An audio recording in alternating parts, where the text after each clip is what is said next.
नमस्कार, मी श्रोते Rahul. Maharashtra prime time या बुलेटिनमध्ये आपलं स्वागत करते. सुरुवातीला बातमी महत्त्वाची आहे. भाजपसोबत निवडणुकीनंतरच्या युतीवर राज ठाकरेंनी एक मोठं वक्तव्य केलेलं आहे. मुख्यमंत्री भाजपचा होईल, मनसे सत्तेत असेल असं राज ठाकरेंनी म्हटलंय. मवियात जाणार नाही, सेनेत असतानाच माझा सर्वाधिक संबंध भाजपशी आलाय असंही राज ठाकरेंनी म्हटलंय.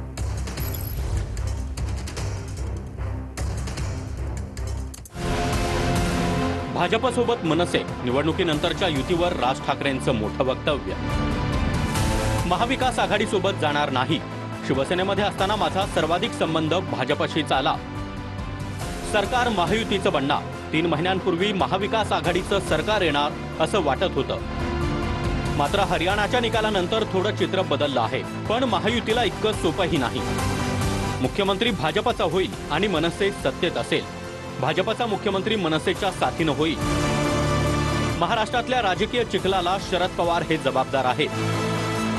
लोकसभेमध्ये शिंदेंनी मनसेला धनुष्यबाणावर लढण्याचा प्रस्ताव दिला होता. मात्र मी शिंदेंसारखा पक्ष किंवा चिन्ह ढापला नाही, त्यामुळे नकार दिला. फोडाफोडी करून सत्तेत जाणाऱ्यांना मतदारांनी धडा शिकवायला हवा. राज ठाकरे भविष्य बघतात का ते मला माहिती नाहीये असं नाना पटोलेंनी म्हटलेलं आहे. मला जनतेच्या मनातलं माहिती आहे असंही पटोले म्हणालेत. महाराष्ट्रात मवियाचं सरकार येणार असा विश्वासही नाना पटोलेंनी व्यक्त केला. आता ते भविष्यवाले आहेत ते मला माहिती नाही आहे, म्हणून मी त्याच्यावर फार प्रतिक्रिया देणार नाही. मला जनतेच्या मनातलं माहिती आहे. जनता महाराष्ट्रामध्ये महाविकास आघाडीच्या बाजूने आणि महाविकास आघाडीचं सरकार येणार. तर अमित ठाकरेंना पाठिंबा द्यावा असं आमचं मत होतं असं देवेंद्र फडणवीस यांनी म्हटलेलं आहे. अमित ठाकरेंविरोधात उमेदवार उभा करू नये याला शिंदेंची मान्यता असल्याचंही फडणवीसांनी म्हटलंय. निवडणूक लढा म्हणून एकनाथ शिंदेंनी आशीर्वाद दिल्याचं सरवणकर यांनी म्हटलंय. भाजपचा मुख्यमंत्री होणार, मनसेच्या साथीनं होणार, राज ठाकरेंचं वक्तव्य. अमित ठाकरेंना माहीममध्ये पाठिंबा द्यावा असं आमचं मत होतं, देवेंद्र फडणवीसांचं विधान. आमची पहिल्यापासूनही भूमिका होती की राज ठाकरेंनी या एका जागेवर आपल्याला पाठिंबा मागितलेला आहे, तर तो आपण दिला पाहिजे. अमित ठाकरेंना आपण पाठिंबा दिला पाहिजे अशी भारतीय जनता पक्षाचं कालही मत होतं आणि आजही मत. अमित ठाकरेंच्या विरोधात उमेदवार उभा करू नये याला शिंदेंची मान्यता होती, देवेंद्र फडणवीसांकडून स्पष्ट. माननीय मुख्यमंत्र्यांची देखील या गोष्टीला मान्यता होती की त्या ठिकाणी उमेदवार उभा करू नये.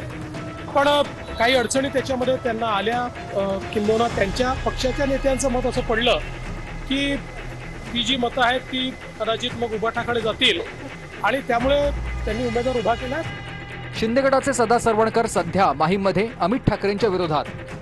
निवडणूक लढा म्हणून शिंदेंनी आशीर्वाद दिला, सदा सरवणकरांचं स्पष्टीकरण. केलेलं काम, लोकांचं असलेलं प्रेम हे सगळं लक्षात घेता यावेळेची निवडणूक लढणं हे काळाची गरज आहे आणि तशा प्रकारचे आदेश शिंदे साहेबांनी दिल्यामुळे जो काही फॉर्म भरायचा आहे तो कार्यक्रम मी काल केला. सदा सरवणकरांनी माघार घेतली तर ती मतं ठाकरेंच्या उमेदवाराला जातील म्हणून शिंदे गटाकडून उमेदवार देवेंद्र फडणवीसांचं विधान. माहीममध्ये अमित ठाकरेंविरोधात ठाकरे गटाचे महेश सावंत विरुद्ध शिंदे गटाचे सदा सरवणकर यांच्यात तिरंगी लढत होणार. एक महत्त्वाची घडामोड आहे. महाविकास आघाडी महायुती अशा दोघांनाही बंडखोरीचं टेन्शन आहे. राज्यातल्या अनेक मतदारसंघात महायुती मवियामध्ये बंडखोरी झाली आहे. नाशिक मध्य मतदारसंघात मवियात बंडखोरी झाली आहे. हेमलता पाटील निवडणूक लढवण्यावर ठाम आहे.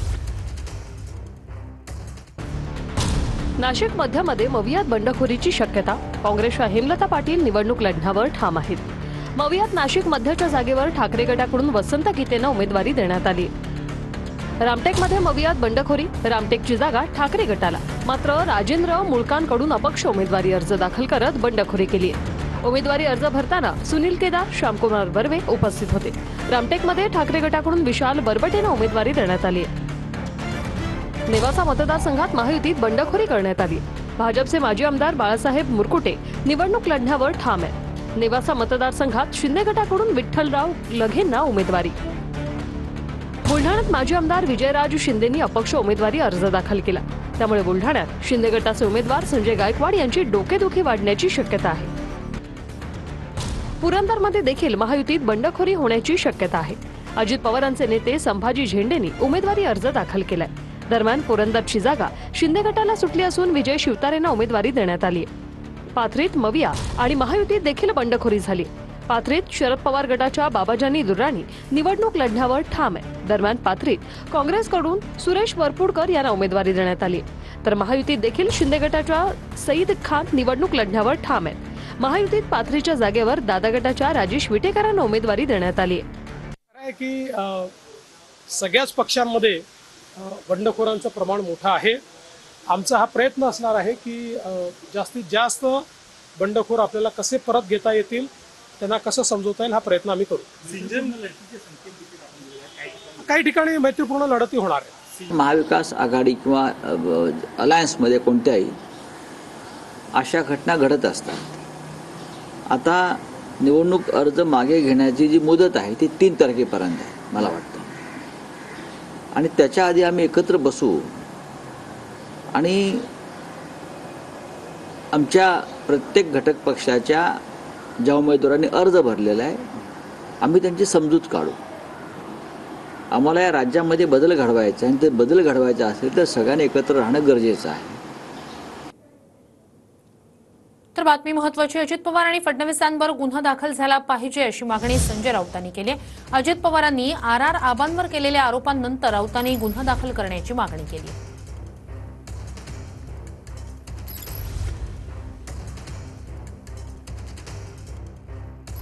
आबांचे केस फार लहान होते, ते केसाने गळा कापू शकत नाही.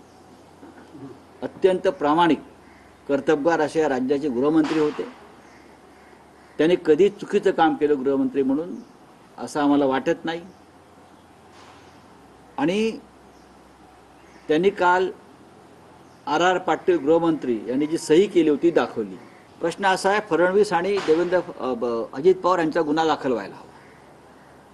त्यांनी जी गोपनीयतेची शपथ घेतलेली आहे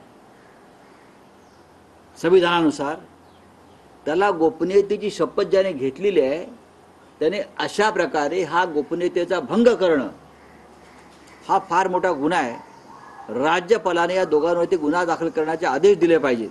अजितदादांनी पक्षात असून सुद्धा त्यांच्या विरोधात जे कारस्थान रचलं होतं त्याचा तो गौप्यस्फोट केलेला आहे, आणि मला वाटतं त्याच्यात तथ्य असावं असं एकंदरीत वाटतं. संजय राऊतला टोमण्याचा अर्थ कळत नसेल तर त्यांनी उद्धव ठाकरे साहेबांकडून ते शिकून घ्यावं. केसाने गळा कापणे याचा अर्थ काय होतो हे उद्धव साहेब त्याला चांगल्या प्रकारे समजून सांगू शकतील.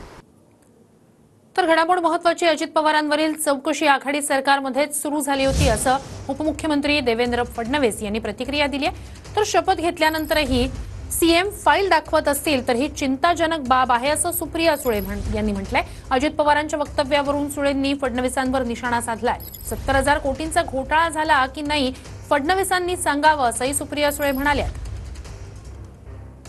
त्यामुळे त्यांच्याबद्दल काही बोललं किंवा ज्या गोष्टीला ते उत्तर देऊ शकत नाहीत अशा गोष्टीच्या बद्दल बोलणं हे मला प्रशस्त वाटत नाही. पण एवढंच सांगतो की हे सत्य आहे की अजित पवार यांच्यावर जी इन्क्वायरी सुरू झाली ती काँग्रेस राष्ट्रवादीचं जे सरकार होतं त्या सरकारच्या काळातच सुरू झाली होती. स्वर्गीय आर आबा आता हयातीत नाहीत, आणि त्यामुळे त्यांच्याबद्दल काही बोललं किंवा ज्या गोष्टीला ते उत्तर देऊ शकत नाहीत अशा गोष्टीच्या बद्दल बोलणं हे मला प्रशस्त वाटत नाही. पण एवढंच सांगतो की हे सत्य आहे की अजित पवार यांच्यावर जी इन्क्वायरी सुरू झाली ती काँग्रेस राष्ट्रवादीचं जे सरकार होतं त्या सरकारच्या काळातच सुरू झाली होती. तर मी वहिनींना फोन करून माफी मागितली असं सुप्रिया सुळेंनी म्हटलेलं आहे. अजितदादांनी आर पाटलांविषयी केलेलं वक्तव्य वेदना देणार आहे.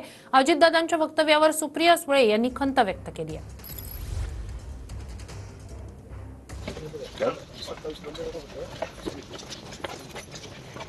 अजित पवारांनी जे वक्तव्य माझे ज्येष्ठ बंधू कैलासवासी आर पाटील यांच्याबद्दल केलं हे अतिशय अस्वस्थ, वेदना आणि दुःख देणारं होतं. खरं तर मी वहिनींना फोन केला आणि माफी मागितली, कारण का वहिनींना, आबांच्या आईला आणि कुटुंबाला किती दुःख झालं असेल.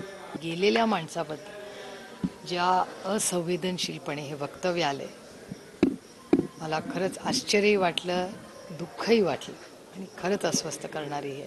म्हणजे राजकारण ह्या पातळीला गेलंय का, ह्याच्या वेदना आणि दुःख नक्कीच झालं. वळूया पुढच्या महत्त्वाच्या घडामोडीकडे. मी राष्ट्रवादी काँग्रेसचा अधिकृत उमेदवार आहे असं नवाब मलिकांनी म्हटलंय. अजित पवारांनी उमेदवारी दिली त्यांचे आभार असंही मलिकांनी म्हटलंय. इतर लोक काय बोलतात त्याचं मला घेणं देणं नाहीये असंही नवाब मलिक यांनी म्हटलेलं आहे.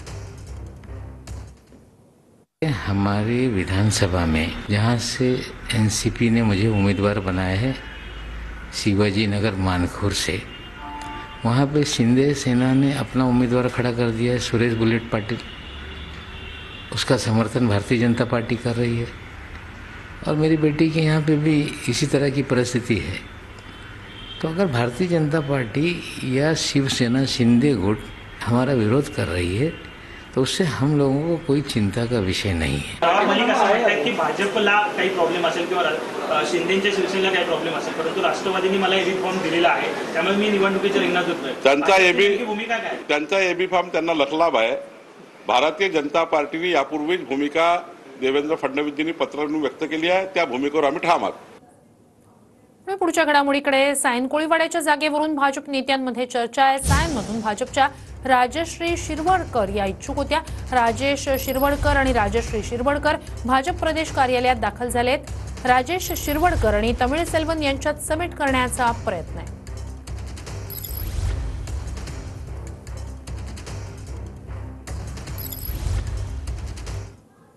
आणि आता बातम्या विधानसभा निवडणुकीसंदर्भातल्या पाहूया वेगवान. ठाकरे गटाचे उमेदवार अनिल गोटे यांनी घेतली मनोज जरांगेंची भेट. पहिल्या दिवसापासून माझा जरांगेंच्या आंदोलनाला पाठिंबा असल्याचं अनिल गोटेंचं वक्तव्य. दरम्यान अनिल गोटे धुळे शहरमधनं ठाकरे गटाचे उमेदवार. औसा मतदारसंघातील ठाकरे गटाच्या दिनकर मानेंच्या रॅलीत मनोज जरांगे यांच्यासारखी असणारी व्यक्ती सहभागी. दरम्यान मराठा कार्यकर्त्यांच्या आक्षेपानंतर संबंधित व्यक्तीला रॅलीतून बाजूला केलं. सावनेर मतदारसंघात भाजपच्या आशिष देशमुखांचं काँग्रेस नेते सुनील केदारांना आव्हान. केदार जिल्हा छोडो सावनेर भी तुमसे छीन लेंगे. देशमुखांचं वक्तव्य. देशमुखांच्या वक्तव्याचा व्हिडिओ व्हायरल. शिवसेनेची तुलना करताना शिवसेनेच्या माजी आमदाराचं वादग्रस्त वक्तव्य. शिवसेनेच्या मंगळसूत्र नसलेली सुंदर स्त्री सदानंद चव्हाणांकडून उल्लेख. चिपळूण संगमेश्वर मतदारसंघाची जागा शिवसेनेला न मिळाल्यानं नाराजी. आशिष देशमुखांच्या घराबाहेर बंदोबस्त वाढवला.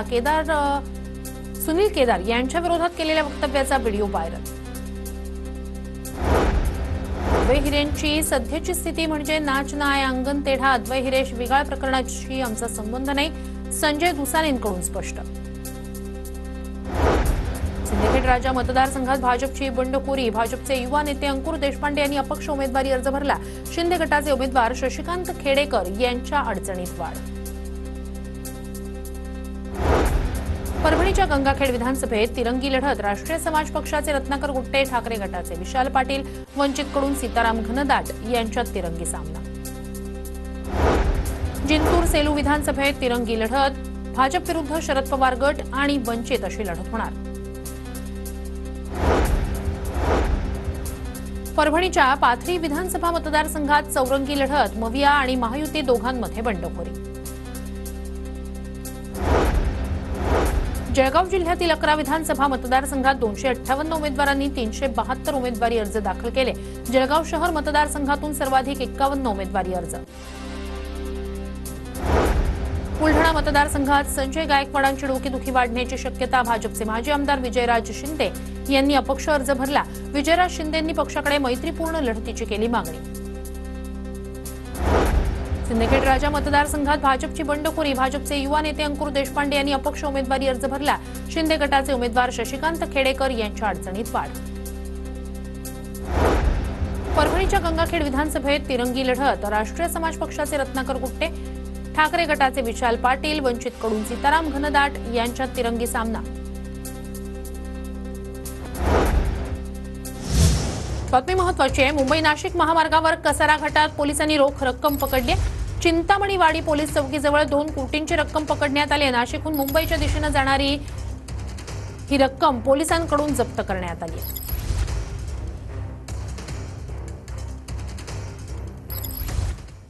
तर भिवंडीत सुद्धा 3,75,000ची रोकड जप्त करण्यात आलेली आहे. कांबा ग्रामपंचायत हद्दीत तळवली नाका येथे ही कारवाई करण्यात आलेली आहे. पोलिसांकडून या प्रकरणी अधिक तपास सुरू आहे.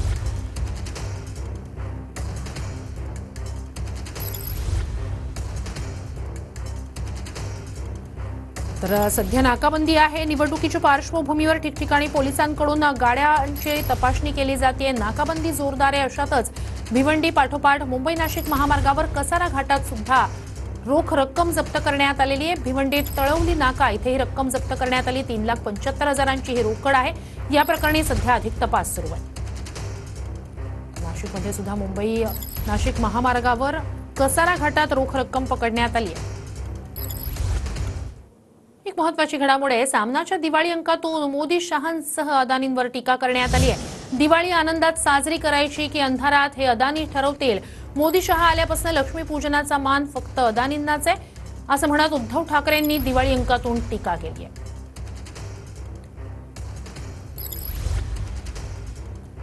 सामन्याच्या दिवाळी अंकात नेमकं काय काय म्हटलंय पाहूया. उद्धव ठाकरेंचं हे मनोगत आहे. दिल्लीतील शाह यांचा पराभव करावा लागेल.